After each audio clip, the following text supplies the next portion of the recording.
Boy, oh boy, wow. That last episode of the Haves and the Have Nots brought about very interesting questions because we've learned that not only is the confirmation of Veronica and Jim having an affair been proven true, we've also got a surprising fact that David Harrington and Katheryn Cryer had an affair as well.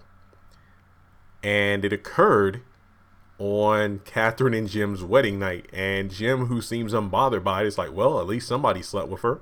So it seems like that one conversation between Veronica, Jim, and David, and then David and Jim, opened up an entire bag of worms in regards to who slept with who and why. Now, I'm going to try to go through this video as informative as possible. I'm going to use episode titles as I see fit. Sometimes I might not mention the episode title. That's my bad. I did as much research as I could within a short amount of time because I wanted to go out to the mall, but it started pouring down rain. And I know it's like, well, you didn't go out because of rain. No, because number one, I didn't feel like getting drenched. Lynchburg drivers suck in the rain, and I'll just wait until tomorrow when it's sunny, and I'll just go early in the morning. So that'll be that. So I was going to do a separate video, one about Jim and Veronica, one about David and Katheryn, but I think it will be best to kind of just put it into one. And this is kind of like a pre-editing comment, but if I can get a clean cut version of the episode, then I'll edit it at the beginning of this video. So, you'll have all three confessions of Veronica telling David about her and Jim, and then David telling Jim about him and Katheryn. But of course, I'm going to break it down. So for starters, going back all the way to episode 4, entering the race. This was when, David was confronting Candace in regards to breaking down the $100,000 she wanted to Jim into 4 payments of $25,000 used as a scholarship for law school. Don't remember that? Yeah, this is way back towards the beginning of the series where Candace was pretty much, and I hate to say the word only, but literally what she was doing back then is nothing compared to what she's doing now. Conning / blackmailing Jim for $100,000 and a sports car or convertible like Amanda had. Basically, this was in regards to ruining his chances of running for governor if he didn't comply with her wishes. So she's pretty much, I guess you could say belittling David and trying to seduce him, but it's not working, so to speak. And she pretty much says, no name, aka Amanda, because, David didn't want to use names because, he was being all official about it. Saying that Amanda pretty much says everything, tells Candace everything. On David's 40th birthday, he got so drunk that he passed out, and Veronica and Jim had sex. But David corrects her, saying that no. See, that's the thing. And see, David's voice wasn't what it was during the beginning of the show. Peter Parros has said in interviews that during the initial episodes, David's voice kind of went through some changes because he wasn't really speaking with that kind of Southern accent. Not a lot of people on the show were, so he wanted to make David a distinctive voice. So, David had more of a lighter tone to his voice. A young lady and the criminal, and Jim's going to run for governor. And it shifted to, Jim Cryer and myself are running for governor and lieutenant governor of the state of Georgia. And during the episodes of the Haves and Have-Nots, my voice wasn't quite what it is now. It had more of a lively tone to it. So, yeah. Basically, David checks her saying, young lady, there was never, he never touched a drop of alcohol in his life. That proven to be false later on in the series, when he told Maggie Day that he used to drink, but he stopped for the sake of Veronica because Veronica, was pretty much going cold turkey on alcohol due to her own personal addiction and battle with alcohol and painkillers. But he also goes to say, Jim did not know my wife on my 40th birthday. We know that David is couple years older than Jim. The first episode was Jim's 50th birthday. David is a little bit older, so I want to just say maybe maximum, maybe 52. I could be wrong, but again, I'm just kind of spitballing here. We know that they all met. We know Veronica and David met in law school. I believe it was stated that Jim also met in law school as well.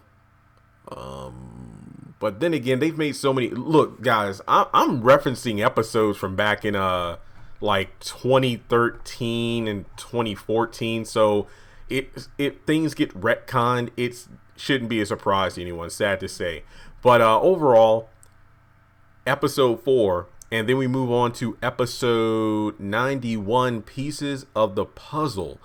This was when Veronica and Candace were briefly teaming up. Well, actually, was this before the team up? It might have been, or right around the time they actually started to team up in order to let's see. Well, no. Veronica was getting dirt in order to what's the word I'm looking for? Yeah, used against Jeffrey. Yeah, using the Quincy Maxwell murder in order to get Jeffrey in line. So this was before Veronica and Candace officially teamed up. That didn't happen until the end of that season, around the time of the episode for the team and the Veronica show, episode 106 and 107. So that was around that time frame. Long story short, Jim also went over to the house basically because this was at a point where this was when Jim was really starting to say, hey, we need to get together. We need to work this Jennifer Salson murder, thing through, because it was like David, Katheryn, Jim. But then Jim is like, okay, Veronica's a loose cannon. We need to make sure she's on our side instead of working against us. So he goes over there to do that. Pretty much, trying to use his charm, and based off the dialogue, it sounded like those two have had relations before, but Veronica was brushing it off. And then we jump all the way to last night's episode 168. Holy crap. So basically, episode 91 was like the last time we had those two kind of flirting with each other. And then we jump almost 91 episodes later to get follow-up on it. But I have to do all this foundation work, people. So I know it's probably like, Jeremy, just going on. No. I need to reference all the different times these characters have kind of, hinted at having sex with each other. But in last night's episode, 2 times. First time Veronica and Jim had sex, it was when David and his brother were away at a conference. And correct me if I'm wrong, but is this the first time we've had reference of David having siblings? Interesting. Then the second time was when Veronica and Jim had both gotten so drunk they had sex as well. So we don't really get a timestamp on that, but we know those two had sex when they got drunk at some point. So if they had both gotten drunk, we could somewhat assume, in terms of the timeline of the haves and the have-nots, this was before Veronica went cold turkey on alcohol, because of the fact that Celine referenced, oh, so you're drinking again? Showing that, yeah, Celine, who knew of Veronica in the early season of the haves and the have-nots, knew about her cold turkey and, stint on alcohol due to her time in rehab. So canonically, yeah, that's a fun word to say. Canonically, in the timeline of the haves and have-nots, Veronica and Jim had sex, but it was pre-episode 1, of course. Now, if what David said wasn't retconned in regards to Jim not knowing Veronica on his 40th birthday, then it is most likely that those two had sex within the past 10 years, given the fact that, if you look at Jim being 50, not knowing Veronica when David turned 40, and in my own headcanon, David is at least or maximum, 2 years older than Jim. So yeah, my head is spinning just trying to say that out loud. So basically, those two had sex, but that doesn't answer the question if whether or not David and Veronica, and then, okay, so if David had, okay, so basically we covered the basis on Veronica and Jim having sex at least twice. Not fully, in regards to my timeline. So then we shift gears to David telling Jim that I had sex with Katheryn on your wedding night. And if we jump all the way back to when Jennifer Salson first made her appearance, and I need to Google that, which I'm sorry, I actually did not do that before I did this video. I am sorry. So if you hear any click clacking, that's the keyboard. Basically, in this episode, it was after Wyatt had been arrested for the hit and run, and Jennifer Salson first appeared. Let's see if I can find it. I believe it was the episode.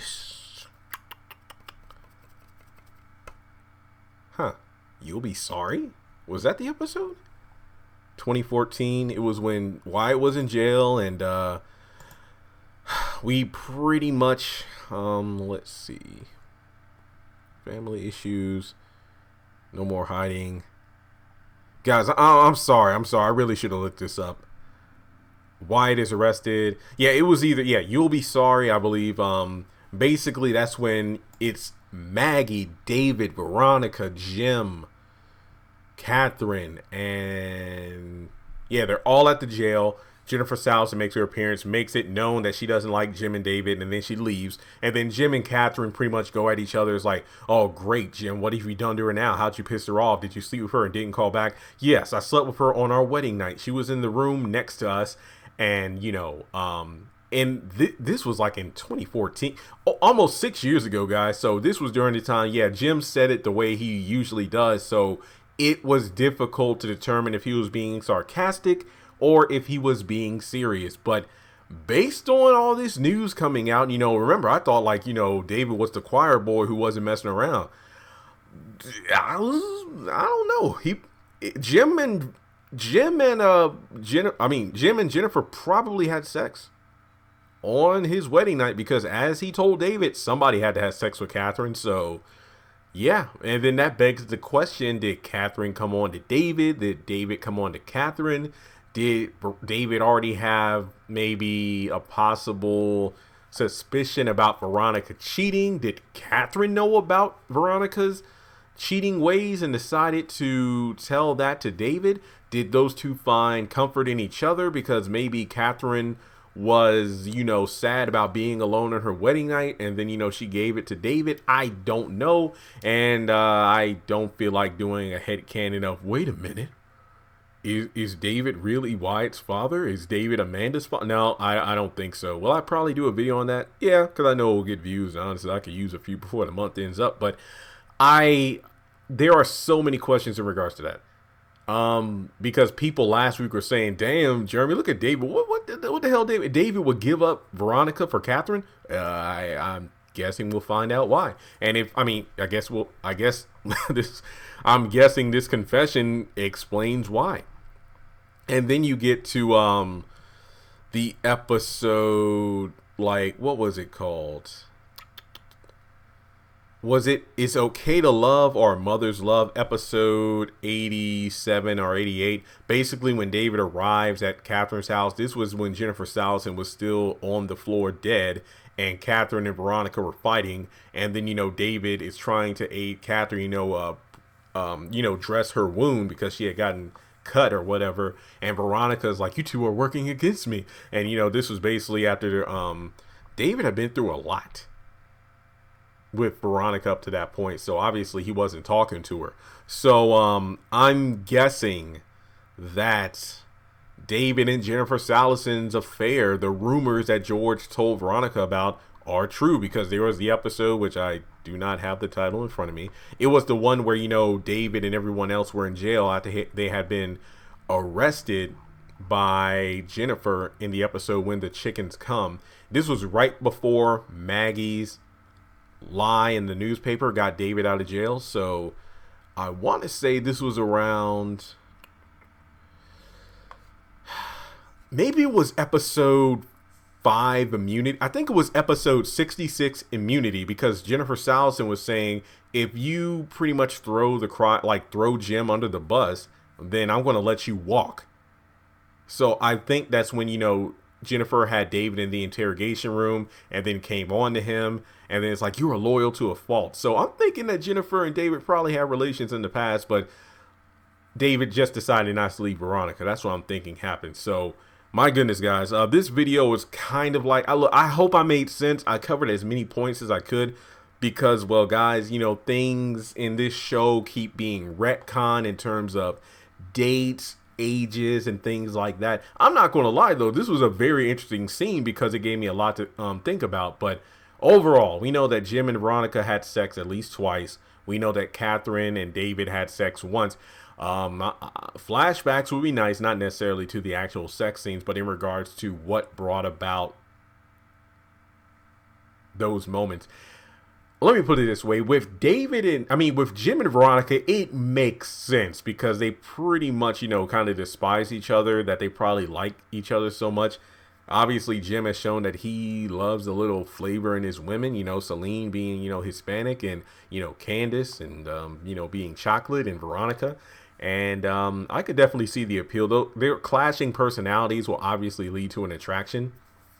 And they're the kind of one and done it people. Like, Jim has admitted several, to like people like Wyatt and Celine that, hey, once I see someone I want, I go after, and then after I'm done, I'm done. So that's pretty much it. And Veronica is obviously the same way. I feel like David is definitely the Katheryn in his marriage, where Katheryn and David have had affairs, but they've been dwarfed by the number of affairs that their spouses, Veronica and Jim respectively, have had with other people. So hell, I don't know what's going to happen. This is just crazy. But like we found out, David doesn't give a damn about what Jim did. And if this was like season 1 through season 3, David, he probably would have tried to kill Jim. But given what's going on now, he doesn't care. He wants Jim to, take out Veronica, and that's that. And Jim didn't give a damn about Katheryn because he's shown that multiple times. Obviously not in regards to like physical harm and her being killed, but in regards to like sex life,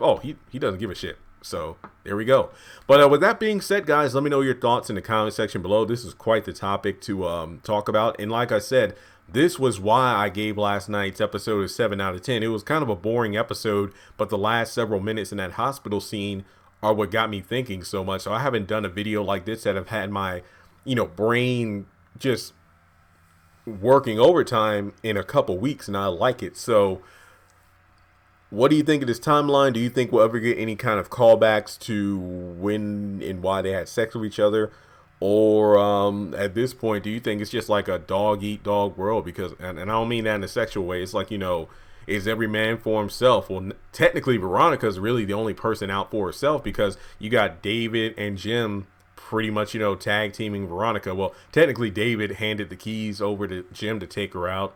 Katheryn's trying to get out of jail, and Veronica's pretty much, raising hell wherever she can. So, wow, guys, wow, this was quite the journey, and it was fun kind of looking through some of these older episodes and seeing how different some of the characters act, look, and the vibe of the episodes. Because I had to look at several clips from various episodes to get all the intel for this video. So make sure you subscribe. Let me know your thoughts in the comment section below. Link to my social media, all of it, in the description box, and hit the bell notification icon so you don't miss out when I post my next video. And who else do you think had a secret affair on this show that we haven't either talked about, confirmed, or theorized?